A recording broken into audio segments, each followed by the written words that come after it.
Hi, I'm Siobhàn from www.eventualmother.com, back with another video, and today we are going to do a quick review on close parent pop-in reusable nappies. Harrison wanted to be in the video, so we've got a glamorous assistant to help us out today.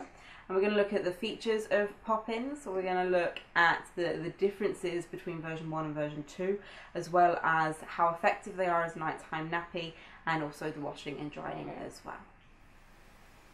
There are a few really great features of pop-in nappies, and I think the most important one is the double leg gusset. This is excellent protection against those more dirty nappies, and also really heavy wetters, I find. You also get an additional leg gusset on the inserts as well that have the two pieces of elastic either side of them, so that's 3 layers of protection that you're getting from them. They're a two-part system, so you've got a shell or a cover, and then you've got the insert that you pop in. Great thing about these nappies is that you've got many different options in terms of adding absorbency. You've got a standard day booster that you clip on, and that clips on one end of the insert, so again you've got the option to further increase the absorbency by folding that over. That would always go to the front of the nappy, so if you've got a boy you can double that over and it be in the place where you need the most protection. And they also have a nighttime booster, which is a long piece of fabric you would fold over into 3 pieces, which gives you a massive amount of extra support. They're Velcro fastening, which I prefer over poppers. I find poppers a little bit fussy, whereas these are much quicker and easier to work with. And you also have protection for the Velcro against other things in your wash, so it helps protect other covers that you're washing with these nappies and the inserts as well. In terms of the differences between version 1 and version 2, version 1 is an excellent nappy, a really excellent nappy, but they have made even more improvements to the version 2, and it definitely benefits from them. I'd say the best difference is the extra elastication around the front and the back band of the nappy. On the original version 1, it's a flat band, which means you had to focus on keeping that straight and flat against your child's tummy and back whilst doing the nappy up. If you're having to readjust, that can be a little bit tricky, whereas you don't have to consider that with version 2, it's all done for you. There's also a difference in the popping functionality. With the version 1, it's the same type of popper at the front and the back of the insert, which certainly does its job very well, but you do have to remember which side the attaching booster goes onto. With the new nappy, you don't have to consider that. There is only one way round it will go. So that again just takes a little bit of guesswork out of the process. The other difference is in the Velcro protection tabs. On version 1, it was a long band on the inside of the nappy, which meant it would come into contact with your child's skin, and that can be a little bit rough and a little bit uncomfortable and become more so over time and more washes. With the new one, you've got these fold out tabs, which whilst the child's wearing them, slip underneath that cover, and when you've taken the nappy off your child before you put it in the wash, you can pull that out and attach it to, so it will never need to come into contact with your baby's skin.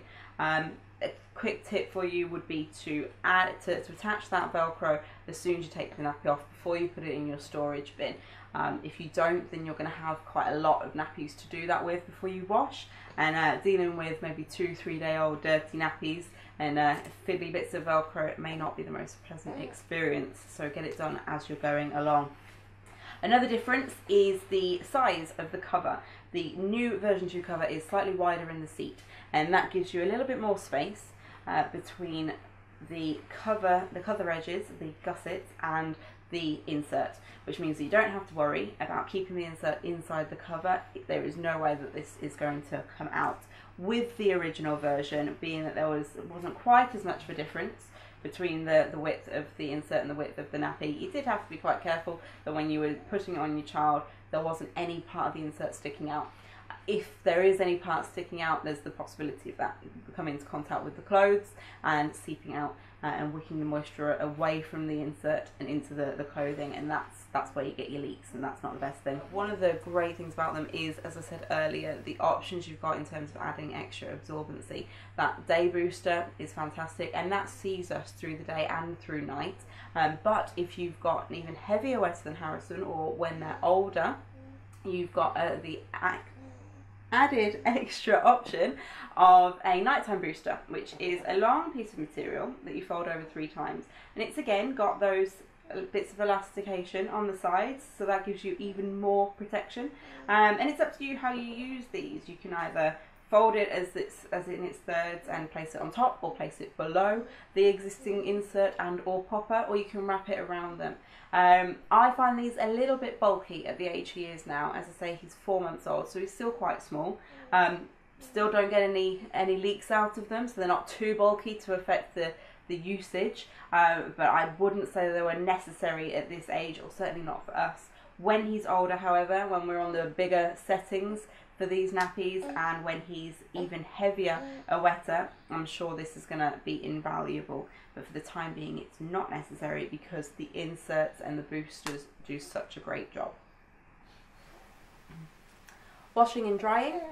Close parent will recommend that you wash the nappy cover and inserts at 60 degrees, which is a really good high temperature for reusable nappies. A lot of them you can only wash at 40 degrees, and I think that extra 20 degrees can give you a little bit more confidence that you're getting all the stains out and that you're getting all of the germs out. So it's nice to have that option. That being said, we do have a few different brands of nappies that we use. Please excuse Hugo, who would like to be my other glamorous assistant, being that Harrison's fallen asleep and is slacking on those duties.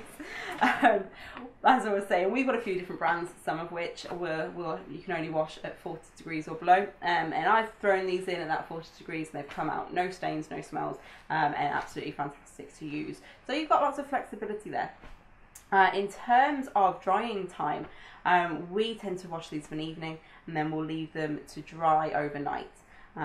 It's important not to use any heat on these, any artificial heat, so no tumble dryers, no radiators when referring to the covers, and that's because it can affect the long-term use of the nappy. It can shorten the lifespan and it can poorly affect the waterproof layer. The inserts, however, are a different story, and these are absolutely fine to go into the tumble dryer on a low heat. Probably best to avoid it where you can, or reduce the amount of time they spend in the tumble dryer. So what we tend to do is, as I say, dry them out overnight. By morning the covers are dry, and that's for both the version 1 and version 2, which is handy. So you're looking at about 12 hours there. And the inserts, we've got minky inserts for version 1s and bamboo for the version 2s. The minkies will be dry or just about dry by morning. The bamboo will still be a little bit wet, and that speaks to the absorbency of them. So we will finish the inserts in the tumble dryer for about 5 to 10 minutes. It makes them a bit softer, I find, on his skin, and it gets rid of any residual moisture. So it's really nice to have that option. When speaking about the minky and the bamboo, there are options to get both with version 1 and version 2. The bamboo is definitely far superior to the minky, though the minky does a wonderful job and can also last that 12 hours that I referred to earlier. When washing reusables, it's important to steer clear of certain things. You don't want to use bleach, you don't want to use a biological detergent, you don't want to use fabric conditioner or citric acid. All of those things can poorly affect the absorbency of the inserts and also the waterproof layers in the covers. It's a tried and tested method dating back that you can take out stains in nappies by drying them out in the sun. They used to use lemon juice on the nappies to get out any stains. Try to avoid doing that because it can shorten the life of your nappies. But you can pop them out just in the sun and they'll do the same job in terms of getting rid of staining. So to finish off the review, we're going to give a score to the version 1 and the version 2. The version 1, which I've been using with the minky inserts, I'm going to give a 4 to. I think with a bamboo insert I could push that to 4.5 with the extra absorbency. Being that I've just used the minky, we can only give it a 4 at this point. The version 2, however, with the bamboo insert we've been using, is the best nappy that we've come across, so we will gladly give that a 5. It quickly became the standard to which all other nappies are measured against. And if you are looking to start using cloth nappies, or if you're looking to move to using them overnight, close parent pop-ins would be the one that I recommend to you without a doubt. If you've got a heavy wetter, if you've got a newborn baby or a toddler that's not yet been through toilet training, this is going to see you through all of that. The designs are lovely on the version 2. This is the hippo print. You can also get a robot print, a lion, Russian doll, and then you've got the 5 colour brights and the 5 colour pastels. Those colours have been slightly changed since version 1, so they've got a bit more punch to them, and they are excellent nappies. They don't come in quite as many pattern options as some other brands do, but I think the patterns that they do come in are really quite charming, and the bright colours are lovely, so you don't miss out from having it. And when you consider how effective they are, there's no competition. Thank you very much. Thanks for supporting www.eventualmother.com by watching this video today. Give us a thumbs up if you liked it and a thumbs down if you didn't. Drop us a comment below to let us know what we could do better, or if you have any questions on pop-ins, and I'll do my best to answer them. If you would like to see more from us, subscribe to this channel and have a look in the description for links to our website and associated media. Thanks for dropping by.